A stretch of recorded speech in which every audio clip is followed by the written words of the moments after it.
चलिए अब आपको सीधा लिए चलते हैं पठानकोट, जहां पर प्रधानमंत्री नरेंद्र मोदी जनसभा को संबोधित कर रहे हैं।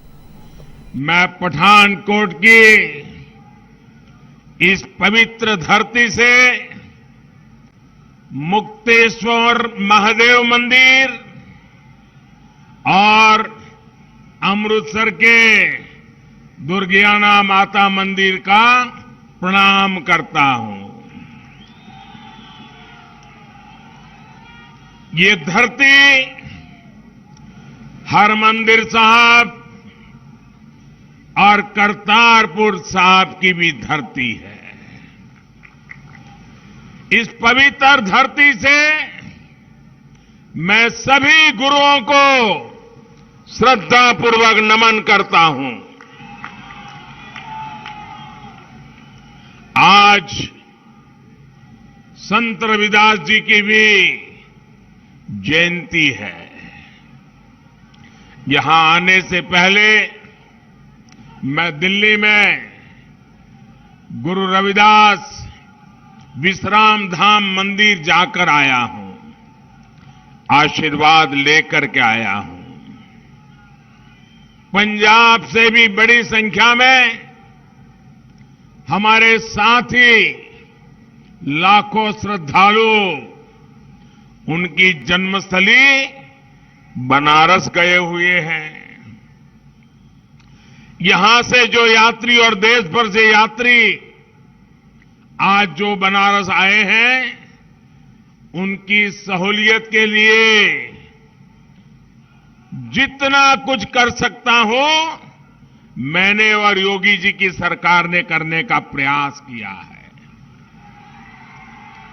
यहां के मेरे सभी साथियों की सहूलियत के लिए रेलवे ने 2 विशेष ट्रेन भी चलाई है और बनारस के सांसद के नाते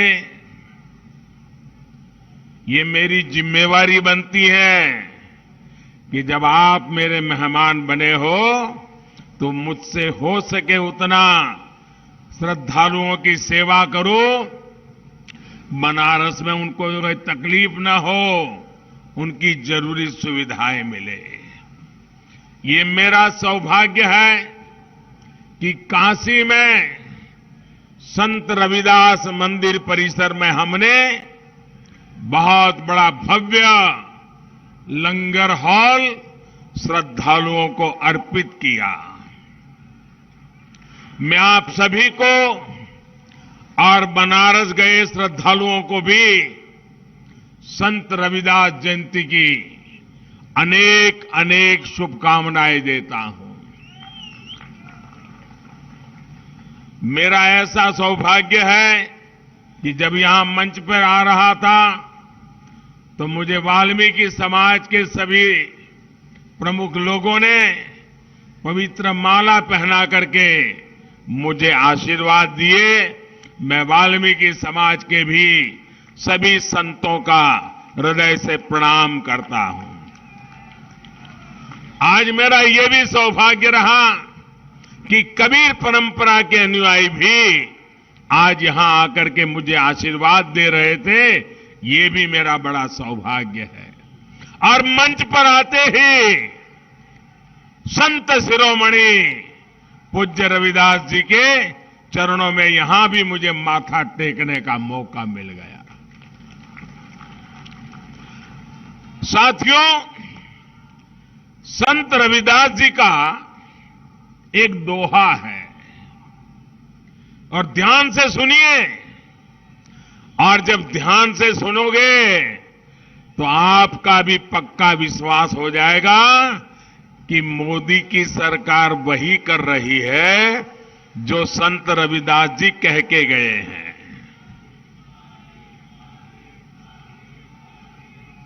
संत रविदास जी ने अपने दोहे में क्या कहा है, और उन्होंने ऐसा चाहूं, संत रविदास जी ने कहा है, ऐसा चाहूं राज में, ऐसा चाहूं राज में, मिले सबन को अन्न, छोट बड़ो सब सम बसे, छोट बड़ो सब सम बसे, रविदास रहे प्रसन्न। संत शिरोमणि पूज्य रविदास जी ने क्या कहा था? उन्होंने कहा था, मैं एक ऐसा राजा चाहता हूं। देखिए, रविदास जी ने कहा है, मैं एक ऐसा राजा चाहता हूं जिससे राज्य में सभी को अन्न मिले, हर कोई एक समान समरस होकर रहे, और जब ऐसा होगा तो स्वाभाविक रूप से रविदास जी प्रसन्न होंगे ही। ये संत रविदास जी ने कहा है। साथियों, सबका साथ सबका विकास के मंत्र, उस मंत्र को लेकर के चल रही भाजपा का आदर्श भी संत रविदास जी के शब्दों से प्रेरणा लेकर के हम आगे बढ़ते हैं। और इसलिए हमारी सरकार के लिए गरीब का कल्याण सर्वोपरि है। आप देखिए, पूरी दुनिया में एक ऐसी महामारी आई है, ऐसी महामारी आई है, 100 साल में कभी ऐसी महामारी नहीं आई, और पूरी दुनिया में फैली है।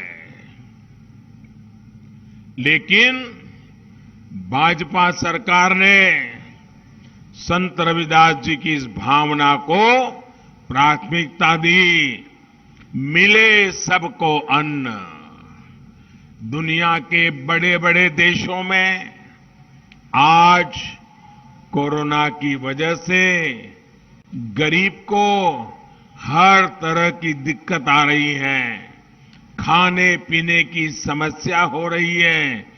लेकिन इतने बड़े संकट में, 100 साल की सबसे बड़ी महामारी में, इस काल में भारत करोड़ों देशवासियों को मुफ्त में राशन उपलब्ध करा रहा है।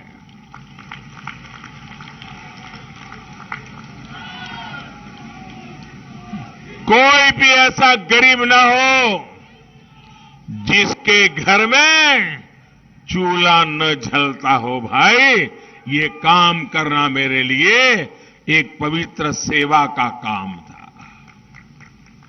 पंजाब के भी लाखों गरीबों को 2 साल से मुफ्त राशन मुहैया कराया जा रहा है। हमने प्रयास किया है कि महामारी के इस समय में कोई भूखा गरीब हमारे यहां गरीब भूखा न सो जाए। कोरोना की वैक्सीन भी हमारी सरकार ने मुफ्त मुहैया कराई। गांव-गांव जाकर के मेरे देशवासियों का जीवन बचाने के लिए रात दिन काम किया, और दुनिया में जो नहीं कर पाए वो काम हिंदुस्तान ने करके दिखाया। करीब करीब 95% से ज्यादा लोगों को पहला डोज तो लग ही चुका है, और दूसरा डोज भी करीब करीब सबको लगने की दिशा में तेज गति से काम हो रहा है। और वैक्सीन की वजह से लोगों को कोरोना से लड़ने के लिए बहुत बड़ा सुरक्षा कवच मिला है। भाइयों बहनों, आप सबने वैक्सीन लगवाई है ना? मुझे बताइए, वैक्सीन लगवाई है ना? आपको एक नए पैसे का खर्चा हुआ है क्या? आपको कोई दिक्कत हुई है क्या? मुझे बताइए, ऐसे संकट के समय ये पवित्र काम मुझे करना चाहिए था कि नहीं करना चाहिए था? देशवासियों को वैक्सीन लगनी चाहिए थी कि नहीं लगनी चाहिए थी? भाइयों बहनों, इसी वैक्सीन की वजह से अब पंजाब में भी स्थितियां थोड़ी बहुत सामान्य होने के कारण आर्थिक गतिविधियों ने भी अपना जोर पकड़ना शुरू कर दिया है। साथियों, पठानकोट में मैं अभी देख रहा था, कई परिवारों से मैं हाथ उठा करके सबको नमस्ते कर रहा था। सारे पुराने लोगों के चेहरे आज मेरे सामने थे। एक साधारण कार्यकर्ता के रूप में कभी टू व्हीलर पर आता था, कभी रेल के डिब्बे से यात्रा करके पहुंचता था और आपके पठानकोट आता था। कभी जम्मू से दिल्ली जाता था तो रात को ट्रेन स्टेशन पे ये पठानकोट के अनेक परिवार मेरे लिए खाना लेकर के आते थे, मुझे टिफिन का डब्बा पहुंचाते थे।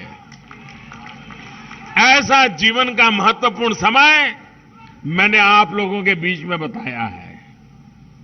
यहां की माताएं बहनें अपने बच्चों को कहती हैं, जहां लगेगी रज तो बढ़ेगा गज। याद है ना, इस हमारे माझा इलाके में हम सुनते हैं। यानी जैसे जैसे शरीर को मिट्टी लगेगी कद भी बढ़ेगा। माझा की इस मिट्टी ने मुझे मां जैसा प्यार दिया है, मां जैसा स्नेह दिया है।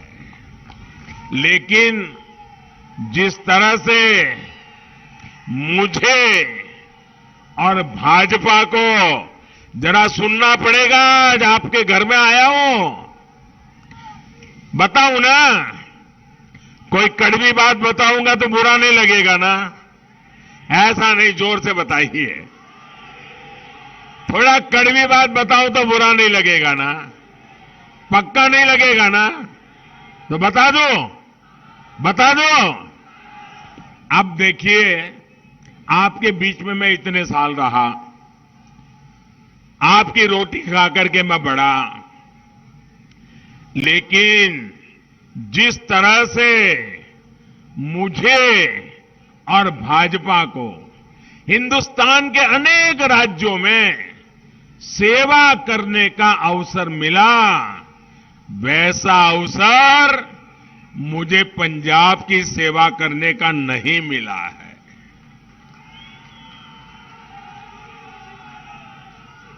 और पहले भी हमारा हाल क्या था? पहले हम यहां भी एक छोटे पार्टनर के रूप में, छोटे दल के रूप में सरकार के साथ एक हाशिए में किनारे पर साथ साथ चला करते थे। पंजाब की शांति के लिए, पंजाब की एकता के लिए, पंजाब के उज्जवल भविष्य के लिए हमने हमारी पार्टी का नुकसान करके पंजाब का भला करने को प्राथमिकता दी थी। लेकिन आज मैं आपसे मांगने आया हूं, मुझे 5 साल आपकी सेवा करने का मौका दीजिए।